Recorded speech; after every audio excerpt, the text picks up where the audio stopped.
So yun mga pre, isang mapagpalang araw sa inyong lahat at syempre, welcome back dito sa channel ko. So yun, nandito ako sa bahay at syempre, kung naalala nyo yung last video natin, pinakita ko sa inyo yung bagong breeder natin ng balloon, yung Platinum King Marble Molly. So ayun, nandito na sila at ilalagay na natin sa kanilang breeding pond. So ayun, ipapakita ko na lang sa inyo. So nandito na sa plastic. So yan, samahan niyo ako mga pre, acclimate muna natin at i-update ko kumaya. Let's go! So yun na nga mga pre, ito yung mga breeder ng ating Platinum King Marble Balloon Molly. So in short, Marble Molly. So maraming variation ng pagtawag dito pero Marble Molly na lang in short. So yan, maraming salamat sa kaibigan natin na talagang ayaw magpakilala, pero thank you pre sa pagbigay sa atin ng mga breeders na to. So yan, although binili natin, pero yung privilege na mabigyan tayo ng ganitong strain ay kung masasabi natin na blessed tayo. So yan, i-acclimate ko muna to mga pre kasi medyo bumiyahe tayo at syempre magkaiba yung temperatura doon sa shop dahil indoor, dito outdoor. So yan, dito lang muna sila, lalagay muna natin sa kanilang bagong tahanan. So acclimation muna at syempre habang nag-acclimate tayo ng ating mga bagong breeders, so ipapakita ko muna sa inyo yung ibang mga pond natin kung ano yung nilalaman. So ito, bubulol tayo. So yun mga pre, punta tayo doon at ipapakita ko sa inyo isa-isa. So yan, samahan nyo ako mga pre, let's go!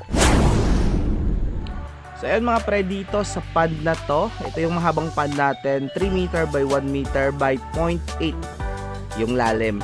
So nandito yung mga gino-grow out natin na gold dust balloon molly natin. So hindi pa to nakaling mga pre, siguro hanapan ko muna ng tamang oras para makaling natin at syempre makuha natin yung mga long body na gold dust balloon molly natin at syempre makakapag final grow out na tayo mga pre. So siguro pag may time na, so ayun, punta tayo dun, papakita ko sa inyo yung mga gino-grow out natin na PKBM. So ayun, ito na mga pre yung mga PKBM natin na gino-grow out dito. So hindi pa to na-sizing mga pre at hindi pa to nakaling. So mix pa to ng mga short body at long body at syempre yung iba ay hindi na de-develop yung kanilang katawan. Alam na mga breeders natin yan, yung mga kaibigan natin na balloon molly breeders.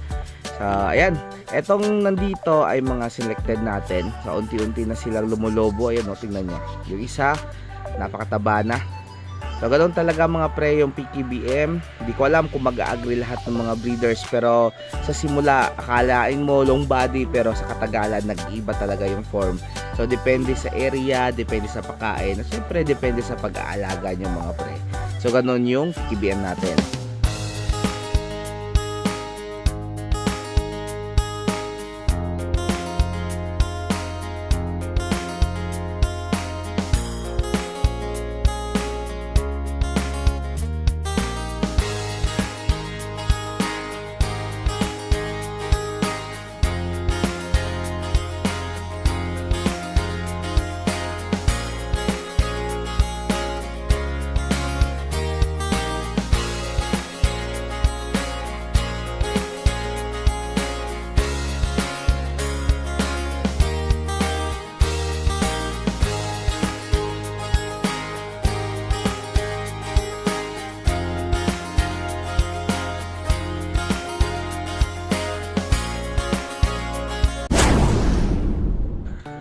So ayun mga pre, kapag hindi na tayo busy ay kakaling natin at yung mga reject ay dito natin lalagay.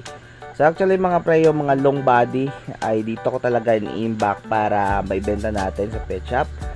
So nilalagay natin yung sa fish store natin at binibenta sa medyo murang halaga. At least maganda naman yung form, kaso nga lang long body. So dito yung mga assorted mollies natin, yan, nandito sila.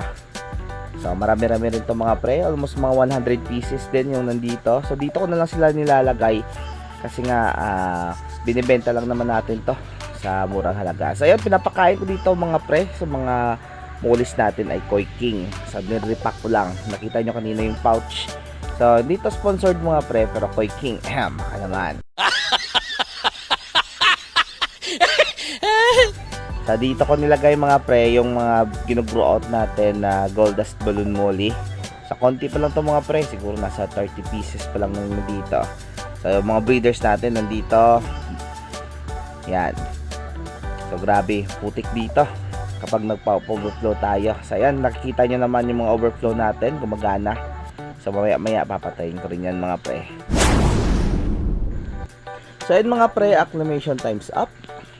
So release na natin yung mga breeders natin. Ayan. So yan, papasilip ko ulit sa inyo. Ayan. So dalawang pair mga pre ng Platinum King Marble Balloon Molly. In short, Marble Molly. Ayan. So sana makapagparami tayo. At syempre ay makater natin yung mga kaibigan natin na sa ngayon nag-inquire na pero breeders pa lang yung meron tayo. So soon, hintay-hintayin nyo lang mga pre. So yan, release na natin sila para naman maka-adjust sila sa bagong tubig. At syempre bukas pag uwi ko, pwede natin silang pakainin at mag-umpisa na yung pag-breed nila. So hopefully next year ay makaka-out na tayo ng magagandang Marble Molly. So sana nga. So yan, sipag at tiyaga lang. At syempre sana hindi mamatay at maganda yung resulta ng breeding natin. So kahit walang kasiguraduhan, at least nag-try tayo. So ayun mga pre, sa mga kaibigan natin na nag-inquire ng PKBM natin, ng gold dust balloon molly natin. So ayun, wala pa tayong pang-out. At syempre alam nyo naman na kapag may out tayo, pinupost natin. So ayun mga pre, siguro tapos na rin yung mission ko dito. Nakapagpakain na ako ng mga alaga natin. At syempre, meron akong dala dun na mga galon ng tubig na dadalhin natin sa pet shop. So ayun mga pre, siguro hanggang dito na lang muna yung video natin. So maraming salamat sa panonood. Hanggang sa muling video. God bless us all and bye-bye.